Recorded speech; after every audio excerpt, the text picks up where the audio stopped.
गंगा की सौगंध के तहत गंगा के किनारे बसे शहरों पर एबीपी न्यूज की पड़ताल जारी है।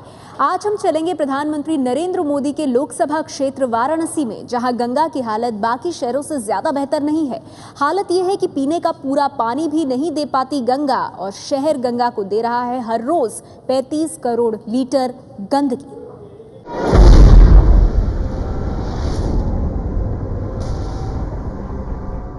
वाराणसी या बनारस या फिर कह ले काशी, दुनिया के सबसे पुराने शहरों में से एक है काशी। सैकड़ों साल पुराना यहाँ का इतिहास है और उतनी ही पुरानी है यहाँ की परंपराएं। कहते हैं कि जो भी यहाँ आया बस बनारसी होकर रह गया। दिन की शुरुआत बनारस में होती है गंगा आरती से, और जब दिन खत्म होता है तब भी होती है गंगा घाट के किनारे गंगा की आरती।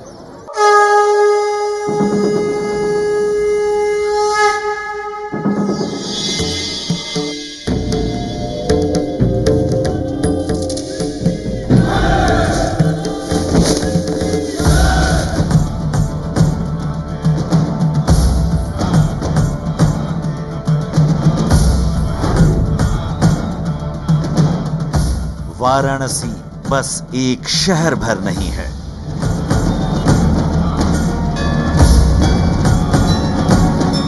ये एक संस्कृति का नाम है।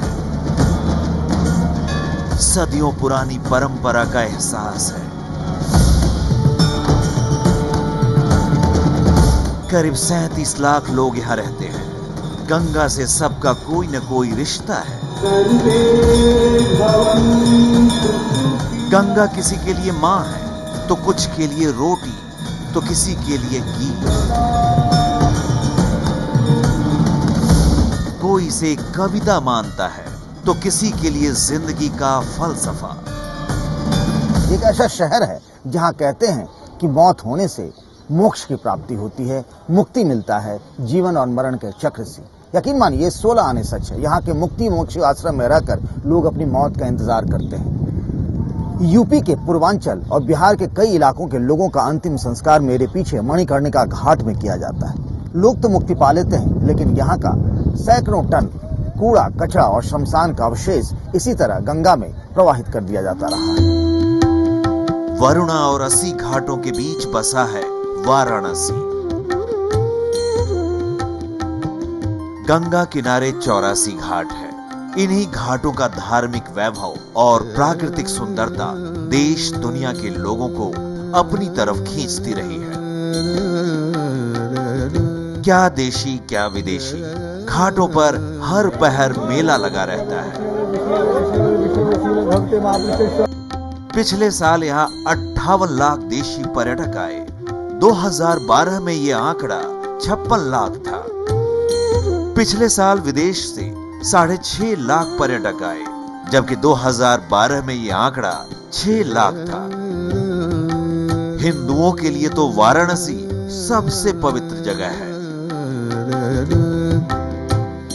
वाराणसी में हजारों ऐसे लोग हैं जो हर दिन गंगा में डुबकी लगाते हैं और फिर काशी विश्वनाथ मंदिर में गंगा जल चढ़ाकर पूजा अर्चना करते हैं। मेरे साथ मृदुल मिश्र जी भी हैं, जो पिछले 12 साल से रोज इन्हीं घाटों पर आते हैं, गंगा स्नान करते हैं और फिर विश्वनाथ मंदिर में जाकर पूजा अर्चना करते हैं। 12 सालों में गंगा आपको कितनी बदली हुई लग रही है?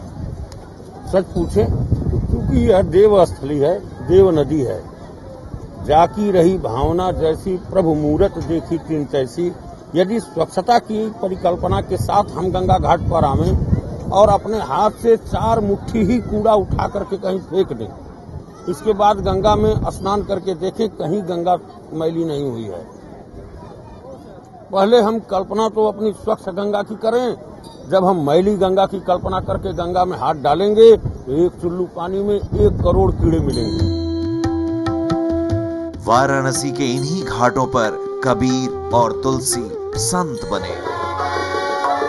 बिस्मिल्लाह खान नहीं रहे, लेकिन उनकी शहनाई आज भी गूंजती है।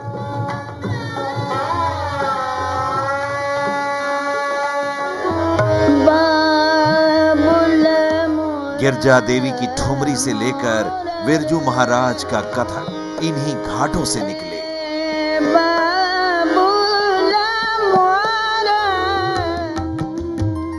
वाराणसी का गंगा घाट अपने में एक छोटी सी दुनिया समेटे हुए है।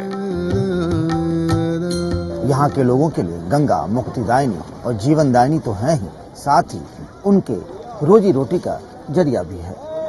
गंगा नदी के किनारे बसने वाले सैकड़ों हजारों लोगों का घर का चूल्हा भी इसी नदी से जलता है। नदी उनके लिए माँ के समान है। यहाँ के मछुआरे, यहाँ के नाविक, यहाँ के पंडे, पुरोहित और साथ ही यहाँ के कारोबारी जो यहाँ नदी के किनारे घाटों पे जो मंदिर हैं बसे हुए, उन सब से इनका अर्थशास्त्र जुड़ा हुआ है। अगर ये नदी ना हो तो इस बनारस की कल्पना भी नहीं की जा सकती है।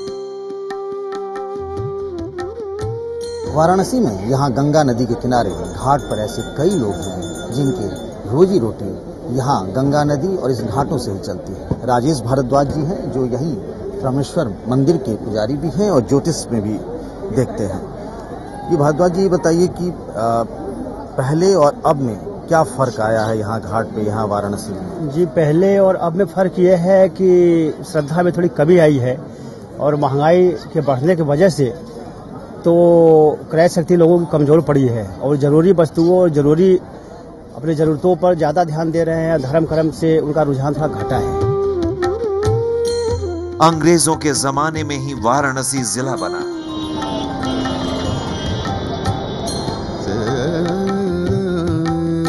गलियों का शहर है ये। चूड़ी वाली गली, सिंदूर वाली गली, कचौरी वाली गली, घंटे वाली गली, गलियों का जाल है बनारस।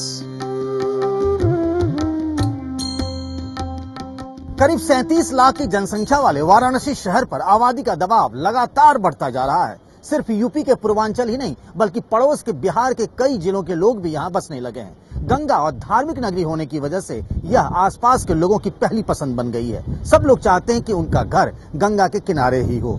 ऐसे में टाउन प्लानिंग अब एक बड़ी चुनौती बन गई है। वाराणसी शहर को सुंदर बनाने की जिम्मेदारी वीडीए यानी वाराणसी डेवलपमेंट अथॉरिटी की है। घाटे के 100 मीटर के दायरे में निर्माण पर रोक है। गंगा नदी के बाईं ओर तो अब जगह बची नहीं, इसीलिए दाहिनी तरफ रामनगर के इलाके में टाउनशिप बनाने की तैयारी है। गंगा नदी के किनारे बसे होने के बावजूद वाराणसी के लोगों को साफ पानी नहीं मिल पा रहा है पीने के लिए, और जितनी जरूरत है उतना भी नहीं। यहाँ 276 मिलियन लीटर हर दिन पानी की जरूरत है, लेकिन 224 मिलियन लीटर ही पानी मिल पाता है। मेरे पीछे जो ट्रीटमेंट प्लांट है वो गंगा नदी के पानी को इसी तरीके से जमा करके साफ करके वाराणसी के घर में पहुंचाया जाता है, लेकिन गंगा नदी के पानी से पूरा वाटर सप्लाई कर पाना बेहद मुश्किल काम है। वैसे तो शहर में 65 करोड़ लीटर पानी की जरूरत है, लेकिन बमुश्किल 52 करोड़ लीटर पानी का ही इंतजाम हो पा रहा है। वाराणसी में गंगा आधे चांद जैसी दिखती है। लंबाई यही कुछ 7 किलोमीटर के आसपास है। बढ़ते प्रदूषण से गंगा जल काला होता जा रहा है। हर दिन करीब 35 करोड़ लीटर सीवर का पानी निकलता है, लेकिन यहां बने ट्रीटमेंट प्लांट की क्षमता सिर्फ 12 करोड़ लीटर को साफ करने की है। यानी बाकी गंदा पानी और कूड़ा कचरा नाले के जरिए सीधे गंगा में गिरती है। सरकारी आंकड़ों के मुताबिक वाराणसी में बनने वाला 79% कूड़ा कचरा नगर निगम का है, 15% कल कारखानों का और बाकी 6% खेती से जुड़ा होता है। इसका मतलब ये है कि वाराणसी के लोगों की वजह से गंगा मैली होती जा रही है। सबसे बड़ी बात यह रिसाइकलिंग नहीं हो रही है यहाँ पर। जैसे मान लीजिए कि सीवेज का 1% भी रिसाइकिल नहीं हो रहा है। सीवेज को 400 मिलियन लीटर का सप्लाई है प्रतिदिन का, 300 मिलियन लीटर लगभग 300-350 मिलियन लीटर सीवेज है, और उसको ट्रीट करके अगर हम करें तो सारे नलकूप बंद कर सकते हैं और सब जगह ग्रीनरी छा सकती है। गंगा की बात क्या करें, गंगा उदास है। गंगा जली में जल नहीं, गंगा के पास है। यहाँ वाराणसी में यानी बनारस में गंगा अब कुछ ऐसी ही हो गई है। यूपी सरकार ने वाराणसी के लिए एक मास्टर प्लान तैयार किया है। साल 2031 की जरूरतों के हिसाब से इस पर काम हो रहा है। एबीपी न्यूज हर साल की तरह इस बार भी गंगा की सौगंध मुहिम के तहत वाराणसी में गंगा की शुद्धता की जांच पूरे वैज्ञानिक तरीकों के साथ कर रहा है। 80 घाट से लेकर तुलसी घाट तक के बीच के गंगा जल के नमूने साइंटिस्ट ने इकट्ठे किए हैं और ये वो पॉइंट है जहां से गंगा बनारस शहर में प्रवेश करती हैं। इसके बाद उन जो पॉइंट जहां से गंगा नदी बनारस शहर से बाहर निकलती हैं उस पॉइंट के भी नमूने लेंगे और हर 3 घंटे पर ये नमूने इकट्ठे किए जाएंगे और उसके बाद लेबोरेटरी में जांच के बाद ये साफ होगा कि गंगा नदी में प्रदूषण का स्तर क्या है। गंगा के ये सैंपल लैब में भेजे जाएंगे और वहां होगी गंगा की शुद्धता की पड़ताल। नतीजे भी आप तक पहुंचाएंगे 4 जुलाई को। गंगा की सौगंध की ये मुहिम एबीपी न्यूज पर जारी है। कल इसी वक्त चलेंगे बिहार की राजधानी पटना। एबीपी न्यूज की पड़ताल, कितनी मैली है गंगा, नतीजे देखेंगे 4 जुलाई को। लेकिन इससे पहले कल चलेंगे पटना। पटना शहर में क्या है गंगा का हाल, मैं प्रकाश कुमार बताऊंगा। पटना में गंगा की सौगंध, कल रात 8:30 बजे।